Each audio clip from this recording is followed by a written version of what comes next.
السلام عليكم ورحمة الله وبركاته. الحمد لله الحمد لله نحمده ونستعينه ونستغفره ونعوذ بالله من شرور أنفسنا ومن سيئات أعمالنا. من يهده الله فلا مضل له ومن يضلله فلا هادي له ونشهد أن لا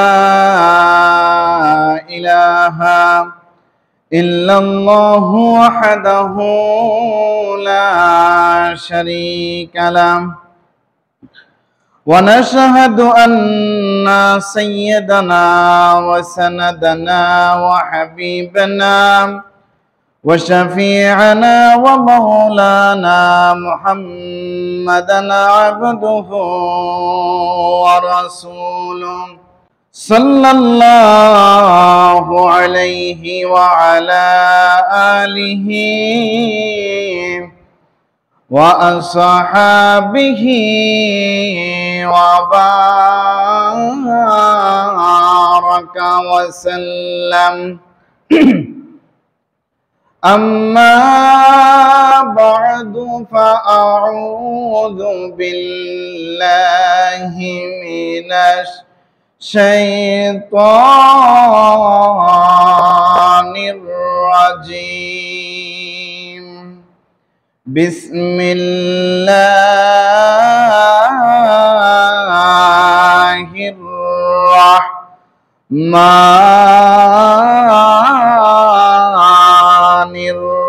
الرحيم. إذا زلزلت الأرض زلزالها وأخرجت الأرض أثقالها وقال الإنسان ما لها يومئذ تحدث أخبارها بأن ربك أوحى لها يومئذ يصدر الناس أشتاتا ليروا أعمالهم فمن يعمل مثقال ذرة خيرا يره ومن يعمل مثقال ذرة شرا يره. وقال تعالى مخبرا وآمرا إن الله وملائكته يصلون على النبي يا أيها الذين آمنوا صلوا عليه وسلموا تسليما. صلى الله على محمد صلى الله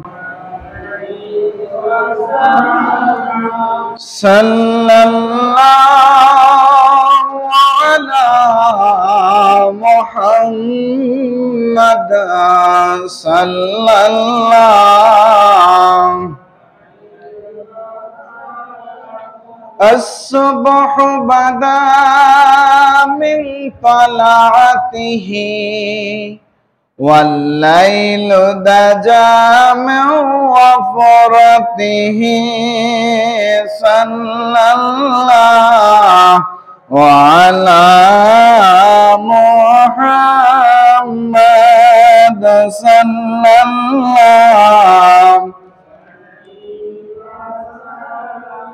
সাল্লাল্লাহু আলা মুহাম্মাদ সাল্লাল্লাহু।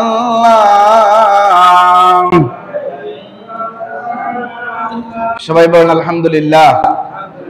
আল্লাহ রাব্বুল আলামিন আমাদেরকে আসরের নামাজ জামাতের সহিত আদায় করার পরে মনোহরপুর কেন্দ্রীয় জামে মসজিদের ভিতরে তাফসীরুল কোরআন মাহফিলের মেহমান করে আমাদেরকে যে আল্লাহর ঘর মসজিদে বসিয়েছেন, সে আল্লাহর শুকরিয়ার বাণী অন্তরের অন্তঃস্থল থেকে বলি আলহামদুলিল্লাহ।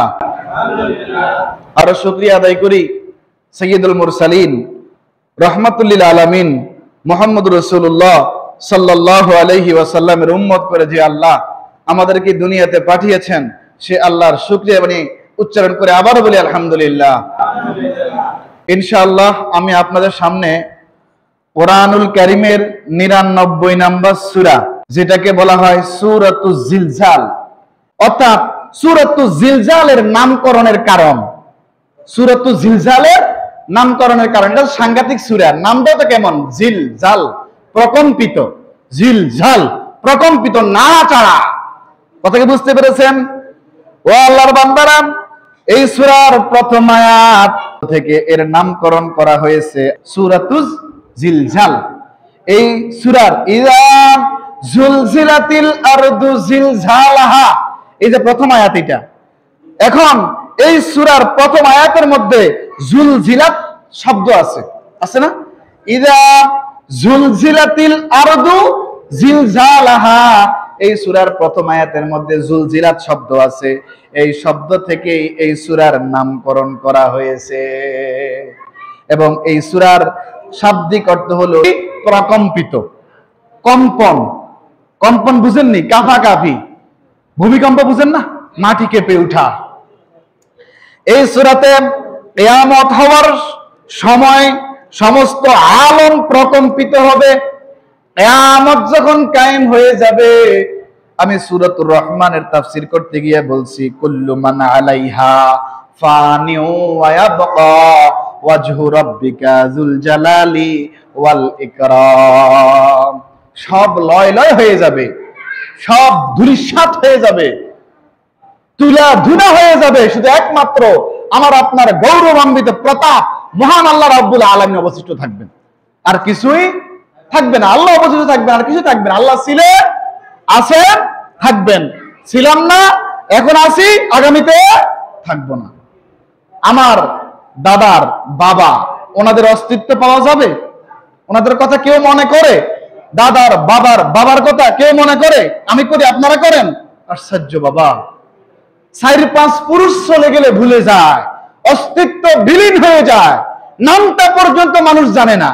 আমি যদি মারা যাই, আমার ছেলে, তার ছেলে, তার ছেলে, তার ছেলে ৫ নম্বর যে আসবে, সে চিনবে না দেওয়ান হাফিজকে, যদি দলিল ঘাটাঘাটি না করে। ঠিক না? এরকম তো আমাদের জীবন। তাহলে আমরা ছিলাম না, এখন আছি, থাকবো না। আল্লাহ ছিলেন, আছেন, থাকবেন। আল্লাহু আকবার বলবেন না? এই সূরার মধ্যে ৮টা আয়াত আছে। কয়টা আয়াত? আমার সাথে কি বললেন, কথা বললেন। সূরার মধ্যে কয়টা আয়াত আছে? ৮টা আয়াত আছে। এই সূরার নাজিল হওয়ার স্থান হচ্ছে হুদাইবিয়ার সন্ধি ও তাবুকের যুদ্ধের মাঝামাঝি সময়ে এই সূরাটা অবতীর্ণ হয়েছে। সুবহানাল্লাহ বলেন। এই সূরার মধ্যে হরফ সংখ্যা, হরফ, এই সূরাতে হরফের সংখ্যা কয়টা? কেউ বলছেন ১০০টা, কেউ বলছেন ১৪৯টা হরফ এই সূরার মধ্যে আছে। এই সূরার মধ্যে কালিমা কয়টা? কালিমা, এই সূরার মধ্যে কালিমা কয়টা? এই সূরার মধ্যে ৩৫টি কালিমা আছে। ওয়াক্তু নুজুলিস সূরা, অর্থাৎ সূরাতুল জিলজালের অবতীর্ণ হওয়ার সময়কাল। এই সূরা নাজিল হওয়ার সময়কাল নিয়ে তাফসীরকারকদের মধ্যে, মুফাসসিরদের মধ্যে মতানৈক্য আছে। ইবনে মাসউদ, আতা ও ইবনে জারির ও ইমাম মুজাহিদ, ওনাদের মতে এই সূরাটা মাক্কি সূরা, এবং হযরত ইবনে আব্বাস এর মতেও এই সূরাটা মাক্কি সূরা। কিন্তু আমরা যদি কোরআনুল কারীমটা খুলে দেখি, আমরা কোরআনুল কারীম খুলে দেখলে দেখতেছি সূরাতুজ জিলজাল মাদানিয়া। সূরাতুজ জিলজাল মাদানিয়া, এই সূরাটা হচ্ছে মাদানী সূরা। খোলাসাতু সূরাতি জিলজাল, সূরাতু জিলজালের সারমর্ম আমি আপনাদেরকে সামান্য আকারে বলে যাই। এই সূরার মধ্যে কিয়ামত ও মৃত্যু পরবর্তী জীবন সম্পর্কে আলোচনা করা হয়েছে। আপনি যখন দুনিয়া থেকে চলে যাব, মারা যাব, বরজখী জগৎ শুরু, পরকালীন জগৎ শুরু, এরপরে এটার যখন সময় শেষ হয়ে যাবে, কিয়ামত কায়েম হয়ে যাবে, লয় লয় হয়ে যাবে, তুলা গুনা হয়ে যাবে, সব ধ্বংস হয়ে যাবে। হ্যাঁ, এরপরে এই সূরার মধ্যে, এই সূরার প্রথম 3টি বাক্যে বলা হয়েছে, এটা বুঝতে হবে, এই সূরার প্রথম 3টা বাক্যের মধ্যে বলা হয়েছে মৃত্যুর পর দ্বিতীয়বারের জীবন কিভাবে হবে। তাহলে আমরা কবরও এক প্রকারের জীবন পাবো, কথা কন না কা? আবার কবর থেকে উঠার পর হাসরের ময়দানেও এক প্রকারের জীবন আমরা পাবো। তাহলে এই সূরার সারমর্ম হলো, সর্বপ্রথম 3টা বাক্যের মধ্যে বলা হয়েছে মৃত্যুর পর দ্বিতীয়বারের জীবন কিভাবে হবে, কিভাবে মানুষের জন্য বিস্ময়ের উদ্বেগকারী হবে, এই ব্যাপারে বর্ণনা রয়েছে। যেটা বলেন সুবহানাল্লাহ।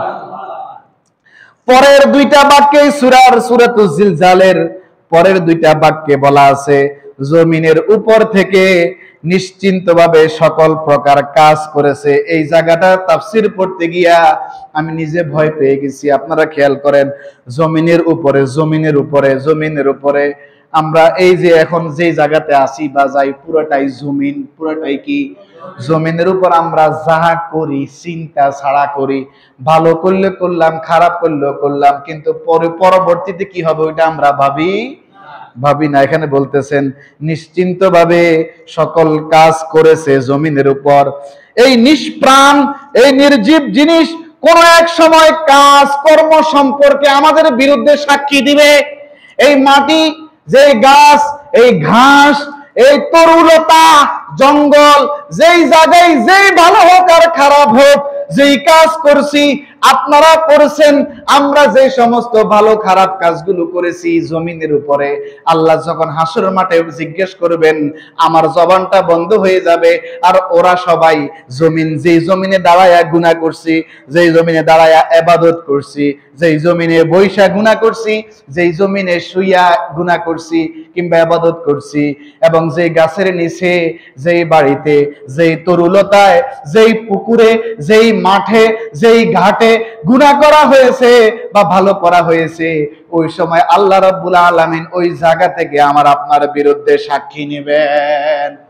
কারণ আমরা মৃত্যু, আমরা কি হীন যে মিছে কথা বলবো, আল্লাহ লগে যে কি করবো, আল্লাহ লগে যে আল্লাহ নামাজ পড়ছি, আমরা খালি পড়ি না, নামাজ পড়ি আইছি, তো সেজদা করো, তো এর কম শক্ত হয়ে যাবো, সেজদা করতে হারবো, রুকু করতে হতো না, তো মিছা কথা, যেন জবান বন্ধ, সাক্ষী হাত, মানে আপনার চোখ আপনার বিরুদ্ধে, আমার চোখ আমার বিরুদ্ধে, আমার হাত আমার বিরুদ্ধে, আমার মোবাইল আমার বিরুদ্ধে। কথা কি বুঝতে পারছেন? আমি যে গাছ লাগাইছি ওই গাছ আমার বিরুদ্ধে, আমি যে ঘর বানাইছি ওই ঘর আমার বিরুদ্ধে সাক্ষী দেবে, ভালো করলে পক্ষে সাক্ষী দিবে। আপনারা কি কথাগুলো বুঝতেছেন? বাবা আমার গভীর মানা যাক, অথচ একদিন আল্লাহ তাআলার নির্দেশে সবই কথা বলবে। আল্লাহ নির্দেশে, আল্লাহর মাখলুকাত যাহা, সবাই কি বলবে? আমরা দেখি গাছ কথা বলতে পারে না, কিন্তু আমরা বিশ্বাস রাখি গাছের জবান আছে, বিশ্বাস রাখি।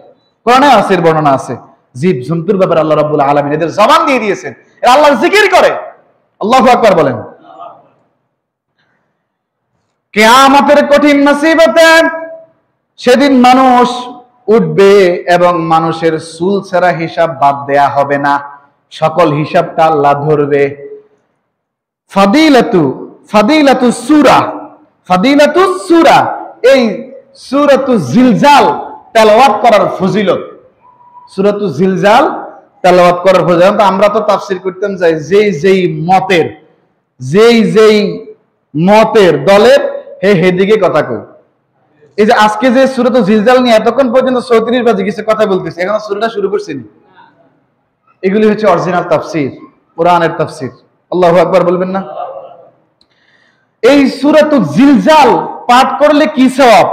হযরত আনাস ও হযরত ইবনে আব্বাস রাদিয়াল্লাহু তাআলা আনহুমা থেকে বর্ণনা, রাসূল আরবি সাল্লাল্লাহু আলাইহি ওয়াসাল্লাম সূরা জিলজালকে কোরআনের অর্ধেক বলেছেন। সুবহানাল্লাহ বলবেন না? সূরা জিলজালে কোরআনে কি বলছেন? অর্ধেক বলেছেন। তাহলে সূরা জিলজাল ইনশাআল্লাহ পাঠ করলে অর্ধেক কোরআন তেলাওয়াতের সওয়াব হবে। সুবহানাল্লাহ। এরপর সাহাবায়ে কেরাম আরো বলেন, রাসূলুল্লাহ সাল্লাল্লাহু আলাইহি ওয়াসাল্লাম সূরাতুল ইখলাসকে কোরআনের 1/3 বলেছেন।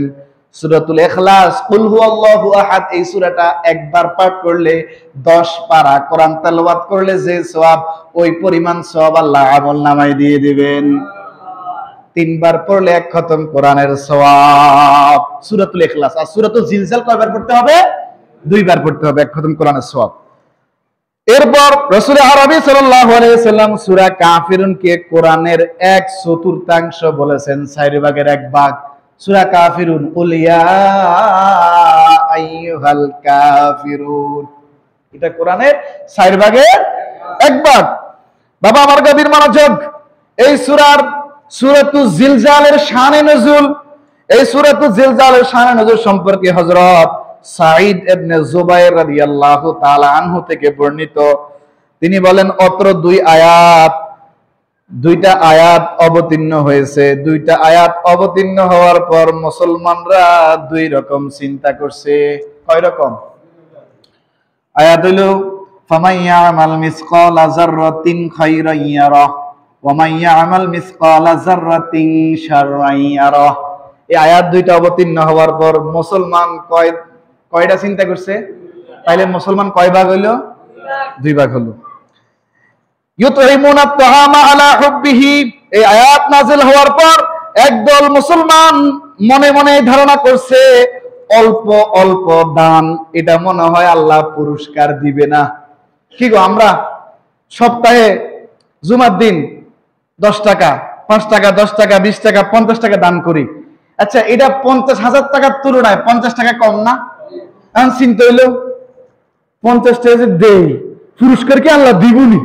কথা কন না, এরকম একটা চিন্তা সাহাবায়ে কেরামের মধ্যে আসছে বা মুসলমানদের মধ্যে আসছে। আরেকটা দল চিন্তা করতেছে, আমার আল্লাহ রাব্বুল আলামিন মনে ছোট গুনাহ আছে না, গুনাহে কাবীরা, গুনাহে সগীরা, ছোট গুনাহ, বড় গুনাহ, আল্লাহ মনে হয় ছোট গুনার হিসাব নেবেন না, বড় বড় গুনাহের হিসাব নেবেন। কথা কি বুঝতে পারছেন? এই আয়াত খেয়াল করেন, তাদের ধারণাগুলো খণ্ডন করে দিয়ে এই 2টা আয়াত আল্লাহ রাব্বুল আলামিন অবতীর্ণ করেছেন। আয়াত ওয়ায়ুতঈমুনা আত-তাআমা আলা হুব্বিহি মিসকিনা, যখন এই আয়াত অবতীর্ণ হলো, মানুষের চিন্তা 2 রকম হয়ে গেছে। একদলের চিন্তা অল্প অল্প দানের পুরস্কার মনে হয় নাই, আরেক গ্রুপের চিন্তা ছোট ছোট গুনার কোনো শাস্তি হবে না, বড় গুনার শাস্তি।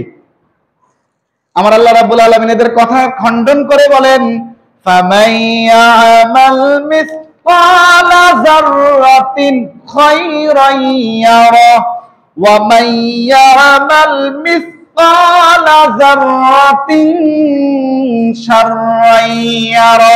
আল্লাহু আকবার। এবার আসেন আমরা মূল সূরাতে যাই, সূরাতুল জিলজালের মধ্যে আমরা যাই ইনশাআল্লাহ। এখন তাফসীর শুরু হইব আর কি। এতক্ষণ এই সূরার সম্পর্কে আনুষঙ্গিক কথা, নাজিলের কারণ, স্থান, আয়াত কয়টা, শব্দ কয়টা, হরফ কয়টা, কি কারণে এই সূরাটা অবতীর্ণ হইল, এই সূরা পড়লে ফজিলত কি, এগুলো জানছি। আলহামদুলিল্লাহ বলবেন না?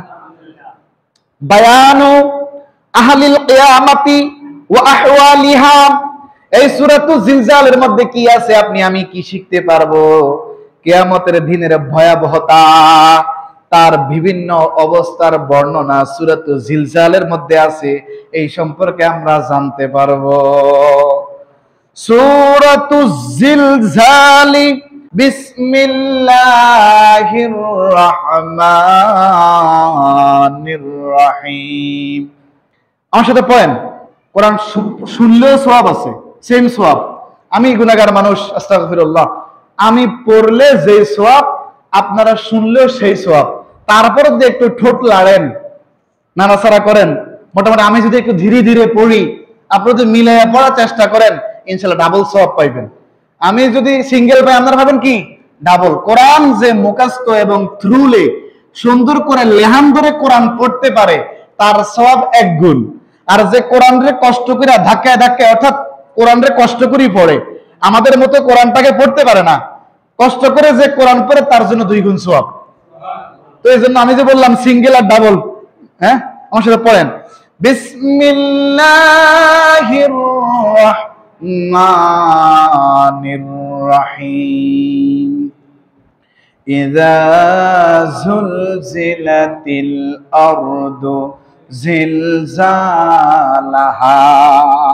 আমার আল্লাহ কি বলে, পৃথিবী বা জমিন যখন প্রচন্ড কম্পনে প্রকম্পিত হবে, এই যে জমিনের উপর শুয়ে আছি, বসে আছি, দাঁড়িয়ে আছি, এই জমিনটা যখন প্রচন্ড কম্পনে প্রকম্পিত হবে। আয়াতের তাফসীর, ইজা জুলজিলাতিল আরদু, জমিন যখন প্রবল বেগে, আই হুররিকাত লিকিয়ামিস সাআতি, কিয়ামতের ভয়াবহতা অনুপাতে ভীষণ ভাবে, জিলজালাহা প্রকম্পিত হবে, আয় তাহরিকাহা শাদীদাল মুনাসিবা লিআজমিহা, কিয়ামত সংগঠিত হওয়ার জন্য যখন জমিনটা কেঁপে উঠবে। জমিনটা কি উঠবে? এটা এমন কাঁপবে, ভাইব্রেশন বুঝেনি? ভাইব্রেশন যদি এই টেবিলের মধ্যে শুরু হয় আর আমি যদি এটাকে যদি উপরে রাখি, প্রচুর পরিমাণে ভাইব্রেশনের কারণে এটা কি পড়ে যাবে না? পড়ে গিয়ে চূর্ণ বিচূর্ণ হবে না আস্থা থাকবে? আর নিচে যেটা আছে, জমিনে যেটা আছে, মাটি তো ওপেন হয়ে যাবে, ব্লাস্ট হয়ে যাবে, মাটি তার ভিতরে যা আছে তাহা বের করে দিবে। কথাকে বুঝতে পেরেছেন? এরপর 2 নম্বর আয়াত আমার সাথে পড়েন, ওয়া আখরাজাতিল আরদু আসকালাহা। আমার আল্লাহ রাব্বুল আলামিন বলেন, জমিন তার ভিতরে যাবতীয় বোঝা বের করে দিবে। আমরা যখন মারা যাই, কবরস্থ করি, জমিনের মধ্যে রাখি, জমিনের মধ্যে গাড়াইয়া ফেলি বা কবর করি, হ্যাঁ, এরপর গ্যাস পাওয়া যায় কোথায়? আসমানে না জমিনের নিচে? কয়লা, খনিজ সম্পদ আমরা পাই কোথায়? নিচে। এই যাহা আছে ভিতরে সব জমিন বার করে দেবে প্রকম্পনের কারণে। তাহলে ওই সময় যদি গ্যাস, ধরেন আমাদের মনোহরপুরে যদি একটা গ্যাসের থাকে, খনি থাকে নিচে জমিনে, ভূমিকম্পের কারণে যদি ওইটা যদি বের হয়ে আসে, মানুষ কি বেঁচে থাকতে পারবে? বলেন। এরপর খেয়াল করেন এই আয়াতের ব্যাখ্যাটা কি, তাফসীরটা কি, কুনুজাহা ওয়া মাউতাহা ফাআলকাতহা আলা যহরিহা, অর্থাৎ ভূগর্ভে, এতক্ষণ যে আপনাদেরকে বলতেছি ভূগর্ভে, তার মানে কি জমিনের মধ্যে, ফ্যাটের ভিতরে, আমাদের মাদের, আমাদের বোনদের, আমাদের স্ত্রীদের বলি না, যারা গর্ভবতী হয়, যে বলে গর্ভে সন্তান আছে, গর্ভে কি আছে, কিন্তু যখন সন্তান খালাস হয়ে যায় তখন কেউ কি বলেনি গর্ভে সন্তান আছে? বলে না। তাইলে এটা খেয়াল করেন, এই জমিনের গর্ভে, ভূগর্ভে খনিজ পদার্থ বলতে যাহা, স্বর্ণ পাওয়া যায় কোথায়? নিচে, মাটির নিচে, হ্যাঁ, জমিনের ভিতরে নিচে, উপরে পাওয়া যায় না। উপরে পাওয়া খনিজ সম্পদ, পদার্থ বলতে যা, খনিজ পদার্থ বলতে যা, এবং মৃতদেহ সমূহ যা, সবগুলোকে এভাবে জমিন ছুঁড়ে মারবে, তার ভিতরে আর রাখবে না। ছুঁড়ে মারা বুঝেন? ঢিল মারা, মেলা মারা, ছুঁড়ে মারা, বুঝছেন নি? এখানে যদি একটা বোম জাতীয় কিছু রাখা হয়, এটা যখন ব্লাস্ট হবে, এই ভিতরে যা আছে তা সহ না বের হয়ে আসবে? বলেন না কেন?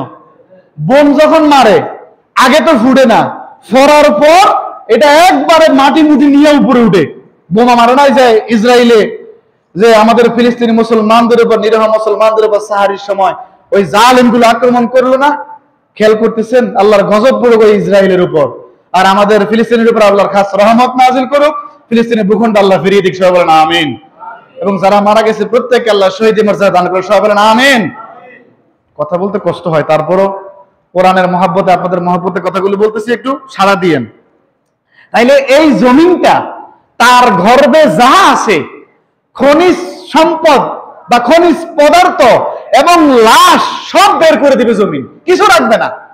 বহু রাখছি, বহুত সহ্য করছি জমিনে করবো। আর আমরা যে গুনাহ করি নাফরমানি করি, আমরা মনে করি কেউ বুঝে না, কেউ জানে না, কিন্তু জমিনও বুঝে ব্যক্তিটা গুনাহগার না নেককার, ভালো মানুষ না খারাপ মানুষ। আমাদের দুই কাতে দুইজন ফেরেশতা আছে, ওরা দেখতেছে। এরপর আমার আল্লাহ বলেন ওয়াকালাল ইনসানু মা লাহা, এবং মানুষ বলবে এর কি হইলো, এটা যে বাইরে দেশে কিল্লাই বাইরে, আজকে মাটির কি হলো।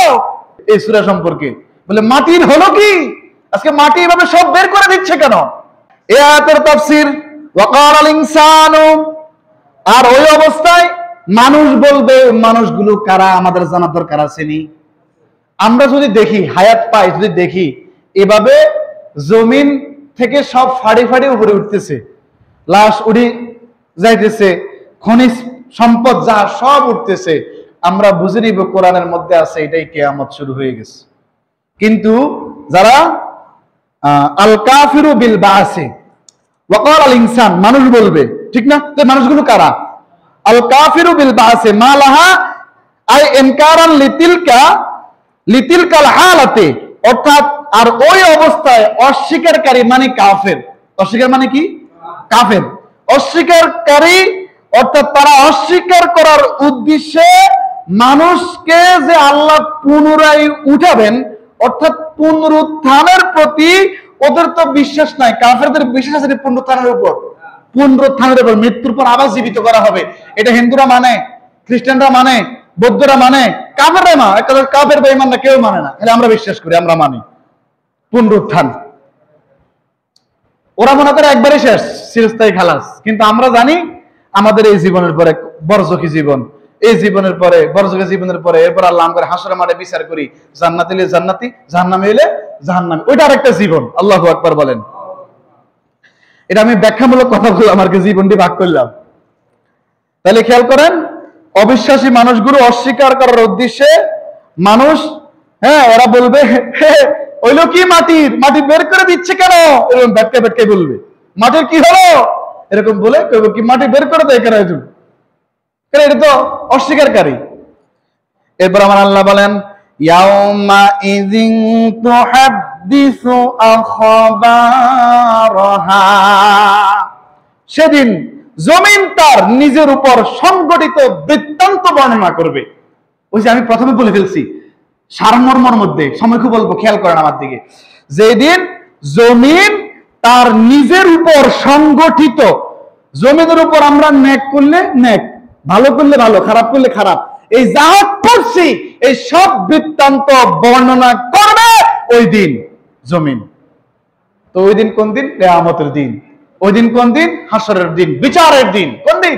বিচারের দিন।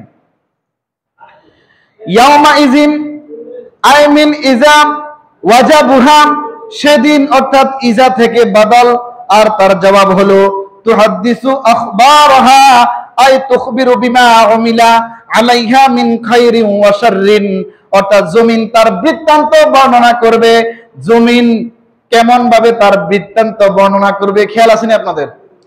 তার পৃষ্ঠে, জমিনের পৃষ্ঠে, জমিনের উপরে কৃত মানে করা যাবতীয় ভালো খারাপ কাজের বিবরণ ওই দিন জমিন দিয়ে দিবে।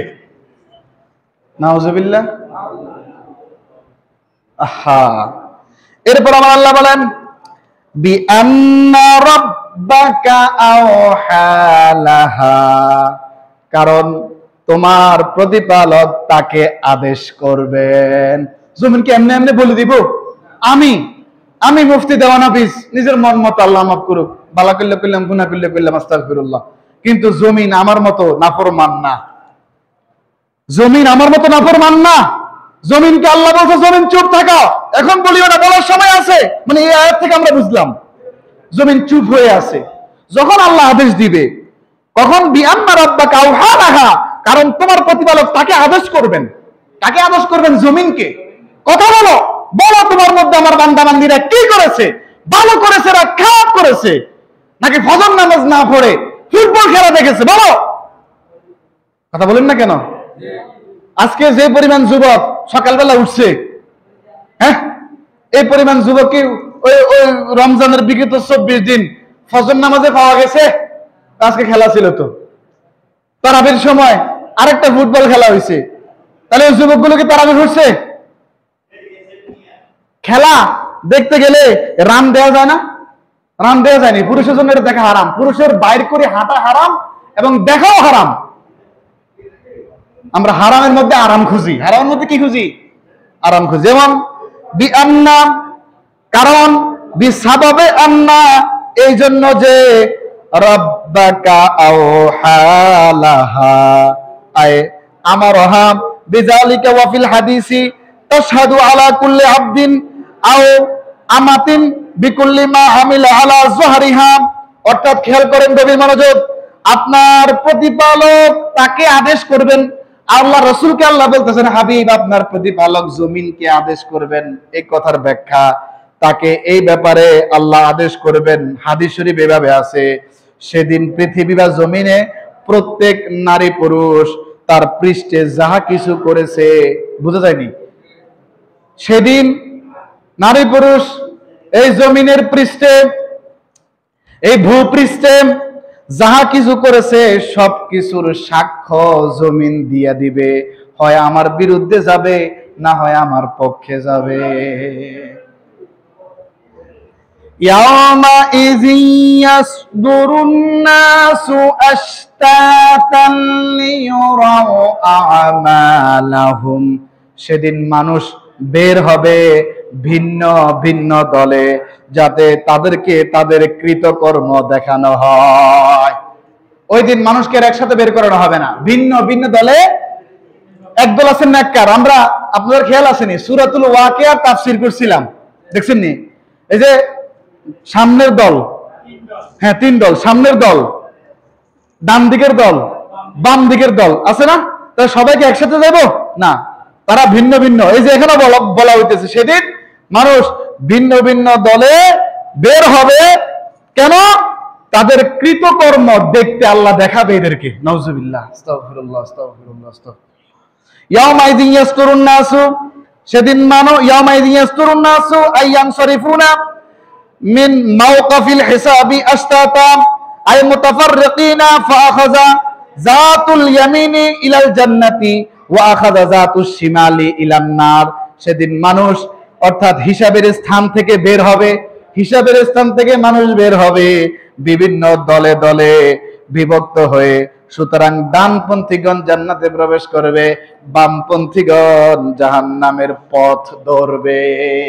লিউরাও আমালাহুম, কারণ তাদেরকে তাদের কৃতকর্ম দেখানো হবে। লিউরাও আমালাহুম, মানুষদেরকে তাদের কৃতকর্ম দেখানো হবে, ভালো খারাপ মন্দ দেখানো হবে। আই জাযাআহা মিনাল জান্নাতি আও বিন নারি, অর্থাৎ তার প্রতিফল বেহেশত বা দোজখ বা জান্নাত বা জাহান্নাম, এটা মানুষকে দেখানো হবে, মানুষকে এটা দেখানো হবে।